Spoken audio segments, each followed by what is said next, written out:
Okay, good morning, students. Today we are going to discuss Anova one way. We are going to discuss Anova one way problem. So first, Anova one way assumptions. What you have to consider when you have to use first Anova one way. So when you have to use first Anova problem first. So in T test and in F test, we have the two samples. So you are discussing about the comparison of the two samples in terms of the mean and variance. So mu1 is equal to mu2 you are considering. Next mu1 not equal to mu2. That means only two samples are only you are considering in T test, F test like that. In ANOVA you can use the for more than three samples means you have to use the ANOVA. So remember whatever the points I am repeating once again that comes under the quiz. So that's why you have to remember the points. ANOVA means what you have to remember is more than two samples you have to use the ANOVA. So ANOVA one way here. One way means based upon the one factor. If you do the problem that is called the ANOVA one way, he will give you the only one factor. Then the problem comes under the ANOVA one way.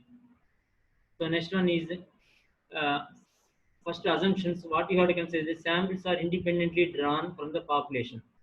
So second one is the each population has the sample same variance. Every sample has the same variance. Suppose three populations are there. From that one you have concluded three samples. Then these three populations should have the same variance. Next one, populations from which these samples are drawn normally distributed. So the population should be normally distributed. That you have to remember. First one, last one is normally distributed. You have to remember. The second one is same variance, and the first one is independent. First one is the independent. Second one is the same variance. Third one is the normally distributed. These 3 points you have to remember. So next one. Next we come across with one problem he has given. Three samples. How many samples? Three samples. So three samples means this problem comes under the ANOVA. So each of size 5 were drawn from the uncorrelated normal population with equal variances. So test the hypothesis that population means are equal. So in ANOVA one way, what we are going to finally do the conclusion is whether these population means are equal or not. That we are doing. Let's go through the problem. You can understand. So he has given the sample one is containing 10, 12, 9, 16, 13. Suppose x1 is the sample of the first shift, x2 is the sample of the second shift in a factory, x3 is the sample of the third shift. Okay, some defects like that let us consider. Not defects, some data he has given. Okay, x1 is the first shift, second shift, third shift of the industry he has given.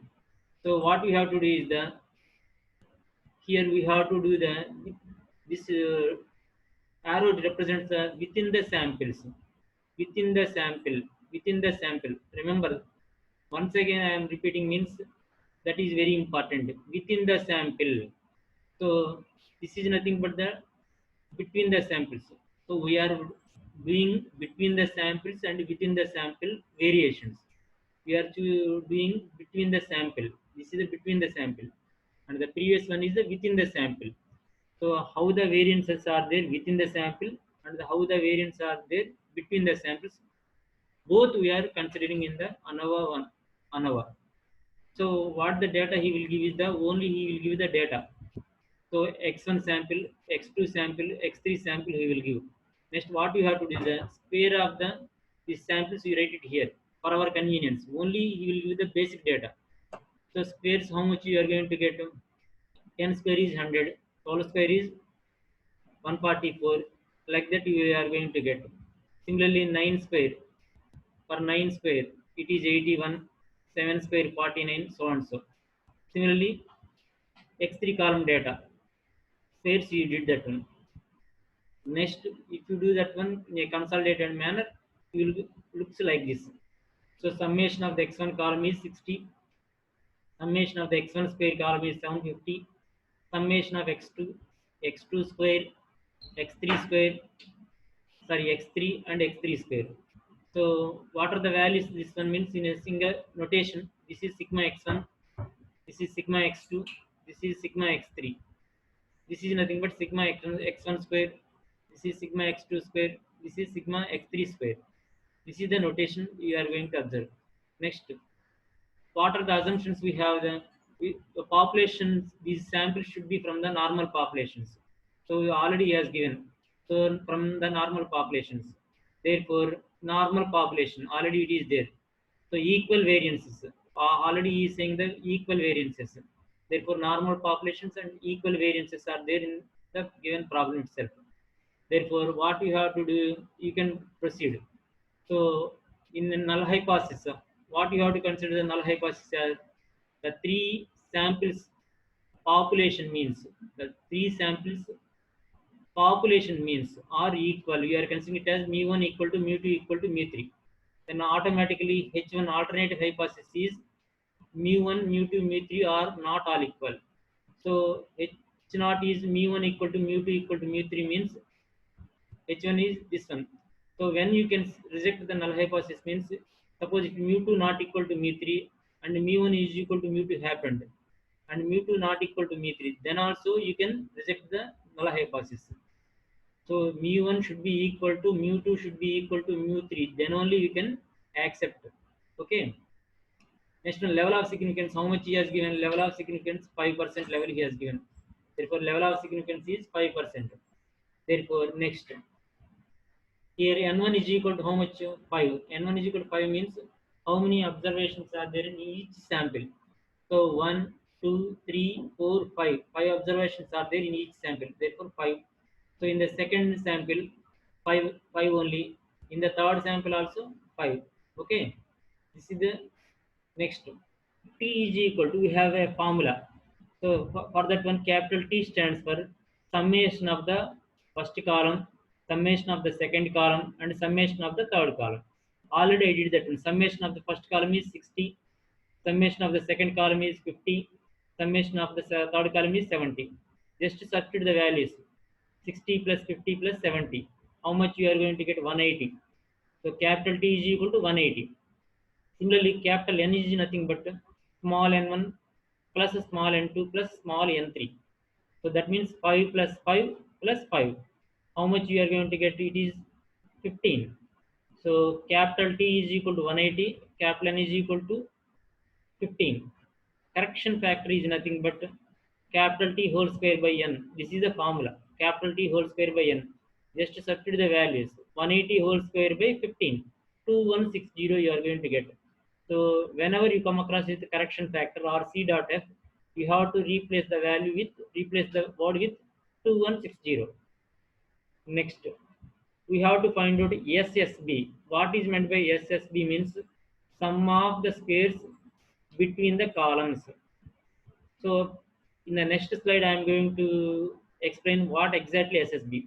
Just you listen. SSB stands for sum of the squares between the columns.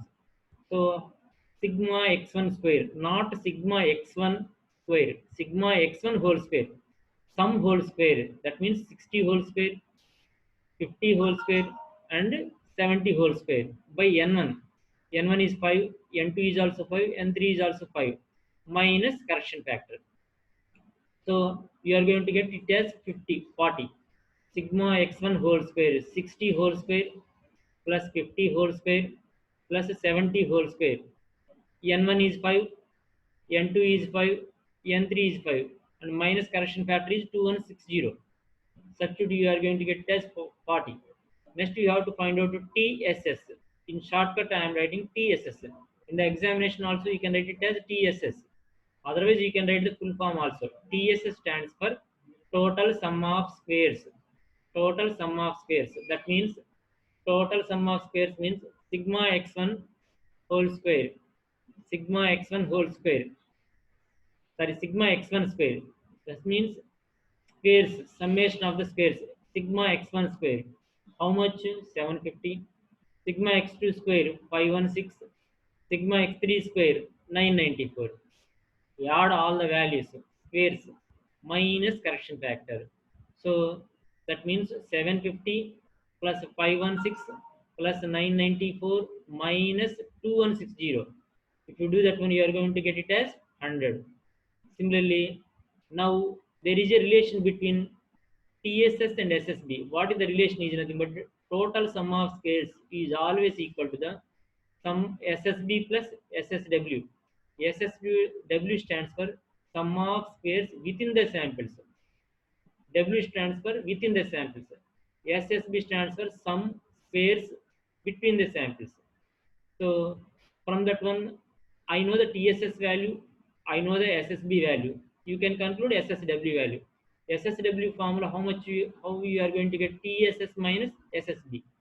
So 100 minus 40, you are going to get SSW is equal to 60. So what we have learned in this slide is nothing but X1 data he has given, the second sample data he has given, X3 third sample data he has given.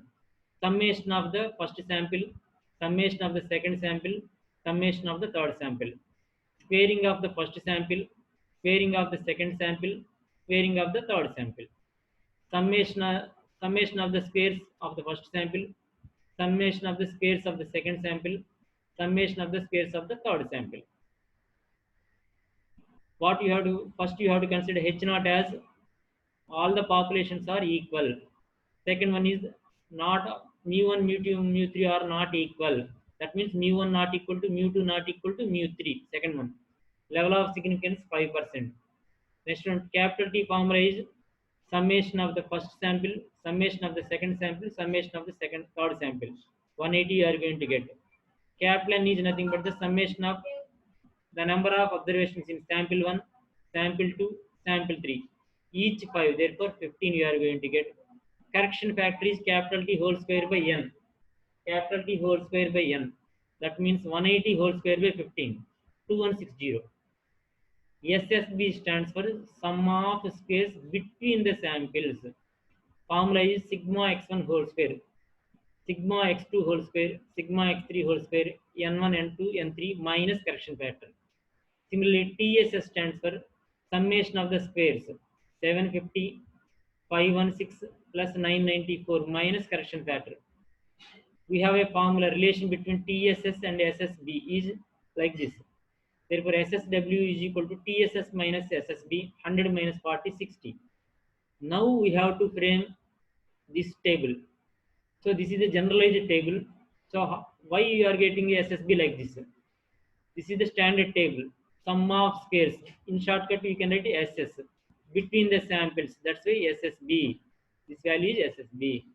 Sum of the squares within the samples. Therefore, SSW. SSW I am writing. Sum of squares. Total. Therefore, total sum of squares I am writing it as a TSS. Next one. Degree of freedom is K minus 1. What is meant by K means here the how many number of samples are there. For the in this problem, 3 samples are therefore. The degree of freedom is 3 minus 1. N minus K. Within the samples, degree of freedom is N minus K. Kaplan stands for the total number of observations in all the samples. Each sample has 5 observations. So how many of each sample has 5 observations? Total 3 samples. That means 15 samples are there.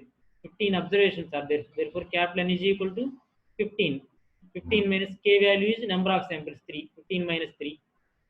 So for TSS, degree of freedom is capital N minus 1. Capital N is 15. 15 minus 1. So MSB is nothing but SSB by K minus 1. Mean squares. MS stands for mean squares. Here it is B. Therefore, in shortcut, I am writing it as MSB. Here mean squares W. Therefore, I am writing it as MSW. MSB, how will you get SSB by K minus 1? MSW, how will you get SSW by N minus K? So, F, then test static F value is nothing but MSB by MSW. Okay. So, now what are the values? SSB value is my SSB value is 40. And the degree of freedom, for that degree of freedom is nothing but number of samples is 3. 3 minus 1, 2. Therefore, MSB is nothing but 40 by 2. That means you are going to get 20. And my SSW value is 60. Degree of freedom is N minus K. Total observations is 15. 15 minus the number of samples 3. Therefore, you are going to get it as 12. So, my MSW value is nothing but 60 by 12 is nothing but 5. Similarly, TSS summation 100 already you got, and degree of freedom is capital N minus 1, 15 minus 1, 14. Therefore, test statistic is nothing but 20 by 5, MSB by MSW. Therefore, this value is nothing but calculated F. This value is nothing but calculated F. Now we have to find out the tabulated F. Tabulated F, how will you find out? For the numerator degree of freedom, numerator is how much? 20. 20 degree of freedom is 2. Denominator is 5. For denominator degree of freedom is 12. Therefore, for 2 comma 12 degree of freedom and 5% level of significance, the value is 3.89. Therefore, calculated F is 4 and tabulated F is 3.89. So, therefore, H naught is calculated F is greater than tabulated F. Therefore, what is the conclusion you are going to get? H naught is rejected. H naught is rejected. That is the conclusion you have to give. That means mu1 equal to mu2 equal to mu3 is wrong. That means there is mu2 equal, not equal to mu3 or mu1 not equal to mu2 like that. Okay. So this is about the ANOVA one way. Okay.